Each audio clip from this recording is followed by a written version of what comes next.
Jacinta, future president of the country. Please do not do this again. We all get bad advice now and again.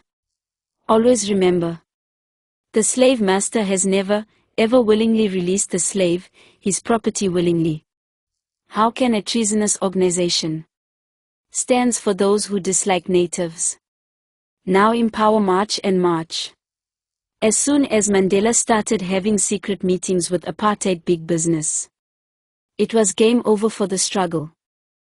Jacinta, mama wezwe. Mongameli wokuqala wesimame. Siyacela ungaphindi wenze lokhu. Sonke siyazithola iziyalelo ezibhedayo ngesinye isikhathi. Khumbula njalo.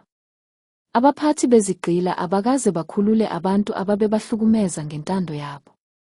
Kungenzeka kanjani ukuthi inhlangano enokungathembeki esebenzela labo abangazithandi izakhamuzi zomdabu? Yiyo manje engasiza iMarch neMarch. Kanjani? Manje sekuyisikhathi sokuvuka, ukuhamba nokumela iqiniso.